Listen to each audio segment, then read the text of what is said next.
Listo, bueno, muy buenas tardes. Hoy estamos en el programa de neuroanatomía. Vamos entonces a explicar sobre qué son los neurotransmisores y nos vamos a basar especialmente en dos, que sería la colecistocinina y la adrenalina. Listo, antes de nada vamos a explicar qué es un neurotransmisor. Un neurotransmisor sería una sustancia química liberada selectivamente de una terminación nerviosa para poder proveer un estímulo. Se genera tras un potencial de acción, que estas interacciones con un receptor específico y en una estructura adyacente. O sea que tendríamos una neurona que lo emite y otra neurona que lo recibe. Esos serían como los potenciales que se reciben entonces. Entonces, pues antes de eso, vamos a entonces explicar qué serían estos dos neurotransmisores. Listo, Sebastián. ¿Qué sería entonces la colecistocinina? ¿Qué nos podrías explicar sobre ella? Bueno, la colecistocinina es un neurotransmisor y también es una hormona. La colecistocinina se produce en el intestino delgado, concretamente en el duodeno y en el duodeno, que son partes del intestino delgado, que son las encargadas de la absorción de sustancias del quimo alimenticio y provocan la contracción biliar y la secreción pancreática, también considerada como y también es considerada como un neurotransmisor que se libera en el sistema nervioso, pero específicamente en el hipotálamo. Listo, vale. Entonces, pues es muy interesante porque es casi parecido a lo que es la adrenalina, ya que la adrenalina sabemos que entonces la colecistocinina, con lo que nos explicó entonces Sebastián, sería un factor inhibitorio de esto. La adrenalina sería parecido, pero con un factor contrario, que sería lo que es excitatorio. Podríamos llamarlo adrenalina o epinefrina, también conocida así, pues es una hormona y un neurotransmisor, como habíamos dicho anteriormente, puede cumplir los dos roles, que incrementa la frecuencia cardíaca, contrae los vasos sanguíneos, dilata las vías aéreas y participa en la reacción de lucha o huida. ¿Qué quiere significar eso? Que cuando nos sentimos amenazados o cuando necesitamos como ese tipo de fuerza extra, ahí es donde actúa la adrenalina. Podríamos decir que sería como un superpoder, entre comillas. Entonces, esto es más que todo actúa en el sistema nervioso simpático, que sabemos que el sistema nervioso simpático es el que regula la forma involuntaria de numerosas acciones, por ejemplo, los músculos lisos, para generar movimientos, por ejemplo, el corazón, los pulmones, el estómago, entre estos. También ayuda a la secreción de muchas glándulas, sudor, algunas feromonas que se expanden sobre esto. Bueno, la adrenalina podríamos decir que es clasificada en la familia de las catecolaminas, que son las hormonas o neurotransmisores que se irrigan en la sangre. O sea, la sangre es su principal medio de transporte. También está el sistema nervioso periférico a través de los nervios, pero más que todo en la sangre para poder llegar a los diferentes tipos que necesitamos, por ejemplo en el hepático para la producción de glucosa, más que todo en los músculos cuando ya está almacenada esta. Esta es producida también en las glándulas suprarrenales a partir de los aminoácidos fenilanina y tiroxina. Sabemos entonces que la glándula suprarrenal se encuentra en los riñones, es la principal productora de esto. Esto es un neurotransmisor que se libera a partir de la médula suprarrenal, como habíamos dicho que allí se genera también, que es el principal órgano de conversión de tiroxina en catecolaminas, que ya expliqué que son las catecolaminas, tales como adrenalina, epinefrina y la noradrenalina, que sería un tipo de adrenalina. También está en la familia de las catecolaminas. Y en tanto que de los ganglios paravertebrales se libera esta noradrenalina. Entonces, esta explicación ya detallada sobre estas dos, que son la colecistocinina y la adrenalina, ya empezaríamos a hablar sobre sus acciones más específicas. Para poder generarse necesitaríamos un potencial de acción y un potencial graduado. ¿Podría Kelly empezarnos a explicar qué es un potencial graduado? Bueno, el potencial graduado es más bien pequeño, también es que es pequeño del estímulo. Como su nombre pues también lo indica, es un potencial que tiene varios tamaños levemente distintos. El potencial graduado también es que está la hiperpolarización, que es cuando el potencial de la membrana se vuelve más negativo a un punto particular en la membrana, en la neurona. Y también está la despolarización, que es cuando el potencial de la membrana se vuelve menos negativo o más positivo. La despolarización e hiperpolarización ocurre cuando los canales iónicos de la membrana se abren o se cierran, lo cual altera la capacidad de determinar tipo iones para entrar o salir de la célula. Listo, Kelly, muchas gracias. Y Sebastián nos podría explicar qué es el potencial de acción o a qué tiene referencia esto en la catelosimina o la adrenalina, por favor. Claro, este se genera en el axón y se da en el momento en el que el neurotransmisor del ligando se une al receptor y permite la entrada o la salida de iones positivos, provocando una despolarización y alcanzando el umbral, que para lograr esto se necesita como mínimo 15 milivoltios y así poder desencadenar el impulso nervioso y dar una respuesta a esos estímulos. Listo, entonces pues podríamos decir que estos potenciales de acción y graduados se darían para la mayoría de estímulos, para la mayoría de neurotransmisores que implicamos. Sabemos que una neurona necesita mínimo 15 milivoltios para empezar su potencial, que para poder liberar sus neurotransmisores, sabemos que tiene su bomba de potasio, etcétera. Listo, entonces pues un tema muy importante que seguiría sería cuando se libera, ¿a dónde llega? ¿Qué receptores activa? ¿Qué hace? Podría empezar yo explicando lo que son la adrenalina, qué receptores activa esto. ¿Les parece bien? Sí, está bien. Listo, entonces la epinefrina o adrenalina, decimos de las dos formas, actúa uniéndose a varios receptores adrenérgicos, perdón. Esto es una adrenalina agonista, no selectiva de todos los receptores adrenérgicos, incluyendo los receptores alfa 1, alfa 2, beta 1, beta 2 y beta 3. La unión de la epinefrina de estos receptores origina una serie de cambios metabólicos. Ya aquí empiezan a generarse los cambios cuando los receptores las detectan, ¿no? Entonces estimula la glucogenolosis, que sabemos que es la producción de ATP, de ADP y demás azúcares que necesitamos en el cuerpo para poder generar los movimientos. Esto se da más que todo en el hígado y en el músculo, estimula la glucólisis, que sabemos que allí sacamos el piruvato, sacamos etcétera de cosas que para poder los músculos puedan funcionar, la creciente secreción de la hormona adrenocorticotropa, incremento de la glucemia y de la concentración de ácidos grasos en la sangre, proporcionando sustratos para la producción de energía dentro de las células de todo el cuerpo. O sea que como que es un superalimento, un superpoder que adquieren todas estas, como hemos explicado. La adrenalina se podría decir que es el activador más potente de los receptores alfa. Es de 2 a 10 veces más activa que la noradrenalina e incluso hasta 100 veces más potente que el isoproterenol. A ver, Kelly o Sebastián nos podría explicar qué receptores activa la otra hormona que hemos hablado, que sería la colecistocinina. ¿Qué receptores podría activar estos? Por ejemplo, Sebastián. No, pero espere. 3.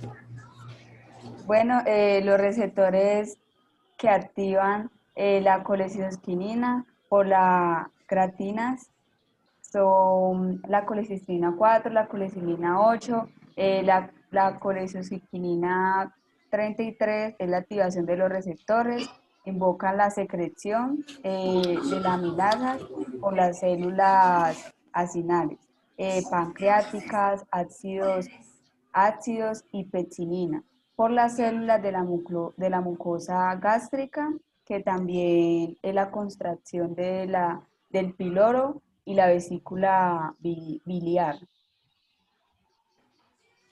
Listo, Kelly, muchas gracias. Entonces, estos serían los receptores que tendría la colecistocinina para poder mandar sus mensajes.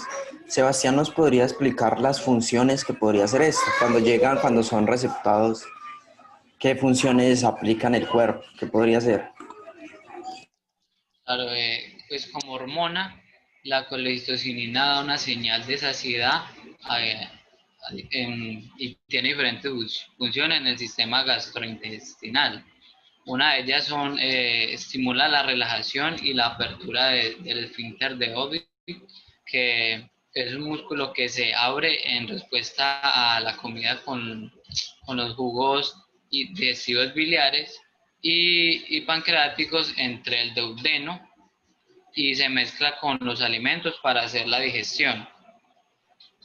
También está la relajación de la secreción pancreática de enzimas y hormonas como la insulina y el glucagón, regulando la producción de la glucosa hepática y en la sangre. Como neurotransmisor, él actúa como él actúa sobre las neuronas de la sustancia gris pericaudal, pericuet, pericuetal, que la relacionan con la percepción del dolor, y también las neuronas del hipotálamo que se encargan de controlar la ingesta de los alimentos. Listo, Sebastián. Entonces, esto sería más que todos los mecanismos de acción que tendríamos sobre este neurotransmisor o hormona, ya que los dos tienen las mismas funciones. Entonces, ya tendría que hablar sobre los mecanismos de acción que presentamos en la adrenalina, ¿no? Pues ya que esto es un superpoder, ¿cómo actúa? ¿Qué hace? La adrenalina no actúa globalmente, activando nuestro organismo, o sea que no activa corazón, riñones, cerebro, eh, músculos al mismo tiempo todo, sino que es por fases. Aquí, más que todo, ya no existe un único resorte, que tendríamos como en algunas otras hormonas, que nos pongan este estado de alerta. En vez de eso, va a diferentes partes del cuerpo para producir diferentes efectos, que en su interacción con otros y con el resto de funciones vitales tienen como consecuencia la activación. Por ejemplo, dilata las pupilas, poder mirar mejor, recibir más luz, dilata los vasos sanguíneos, lo que hace que, por ejemplo, que en los capilares que tenemos en las manos se cierren un poco para que la sangre vaya a las partes más importantes del cuerpo, y si perdemos una extremidad no perdamos demasiada sangre. También moviliza el glucógeno, que por ejemplo es la liberación de adrenalina. Aquí está relacionado con la descomposición del glucógeno, que es la energía que queda reservada en los músculos y a otras partes del cuerpo para aquellos momentos más demandantes físicamente. Aumenta el ritmo cardíaco, frena el movimiento de los intestinos, o sea que aquí ya actuaría lo que es la otra hormona que estamos funcionando, que es la colecistocinina, ya que esta frena lo que es como la digestión, ya que ralentiza el movimiento intestinal, ya que consume una energía que no es tan necesaria en momentos de alerta. Podría ser como un pequeño balance que tuvieran estos dos. También aumenta el ritmo en el que respiramos. La ingesta de oxígeno ya es mucho mayor para las diferentes partes del cuerpo y consolida los recuerdos a largo plazo. Por ejemplo, cuando nos van a robar o cuando nos van a, no sé, algún accidente que ya hemos tenido, siempre vamos a recordar eso. Entonces aquí existen estudios que sugieren un papel de la adrenalina a la hora de hacer que determinados aprendizajes queden consolidados en la memoria emocional, de manera que sea más fácil recuperarlos a largo plazo. Por ejemplo, que a mí me pasó esto mismo, ya sé qué no hacer o ya sé qué hacer. Entonces estos serían como los mecanismos de acción que tuviera la adrenalina, que sabemos que son muy importantes para el método de lucha o huir o, por ejemplo, algún deporte que estemos haciendo. Listo. Entonces, ya tendríamos que explicar cómo se hace y cómo se libera esto. Kelly nos quisiera hablar sobre cómo se hace y cómo se libera esto. O sea, cómo se genera en el cuerpo o cómo se liberan el neurotransmisor, en qué momentos. Por favor, Kelly. Entonces, tanto como la colecistina como la gastrina, otras hormonas relacionadas, estas pueden ser liberadas también hacia el torrente sanguíneo y, y hacia el, y hacia el lumen intestinal, ejerciendo funciones pancreáticas. Autocrinas y exocrinas no solo son del sistema nervioso, sino que también son del sistema digestivo directamente. Esta asociación con estos desencadenan en la cascada de respuestas hormonales que tienen que ver principalmente con la hidrólisis de la molécula de fosfatoninositol. Mi compañero Sebastián le va a explicar más a fondo también sobre qué es la liberación de la colecistocinina. Y pues bueno saber que la colecistocinina es producida por las células L, que son las del duodeno, bajo en estímulos que son como los ácidos grasos y los aminoácidos, que ocasionan el retardo del vaciamiento gástrico y la contracción de la vesícula biliar, para que éste se contraiga y vierta la bilis para iniciar la absorción de las grasas. Ah, listo, entonces yo creo que esto es muy importante, ya que pues como habíamos dicho, este genera lo que es, juega con la comida, ya lo que hace es controlar los movimientos del intestino y todo eso, no los movimientos como tal, sino sus funciones. Entonces, pues, ¿cómo se hace y cómo se libera entonces la adrenalina? Que sería como la prima de eso. Entonces, la adrenalina es sintetizada en la médula de la glándula suprarrenal, que ya habíamos hablado que es principalmente por los riñones o en los lados de los riñones, en una ruta enzimática que convierte el aminoácido tiroxina en una serie de intermediarios. Y pues finalmente en adrenalina, que sería como el resultado ya. La tiroxina es primero oxidada para obtener levodopa, que posteriormente se descarboxila para dar dopamina. La oxidación de esta molécula proporcionará norepinefrina, que luego es metilada para dar epinefrina, que ya entonces allí ya daríamos a su proceso de liberación a las diferentes partes del cuerpo. Como expliqué, no es un tipo de resorte, sino que es al órgano que nos necesita en este momento. Listo.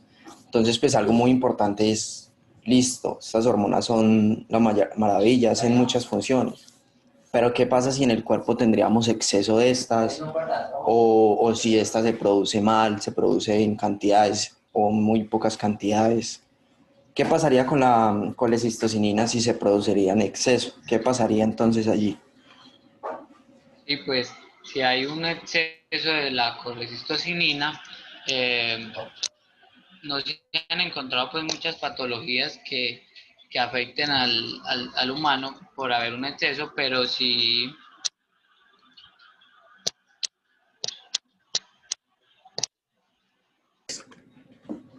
bueno, si hay un exceso de la colecistocinina, este podría beneficiar a la persona porque puede disminuir las probabilidades de que la persona desarrolle el síndrome de Alzheimer.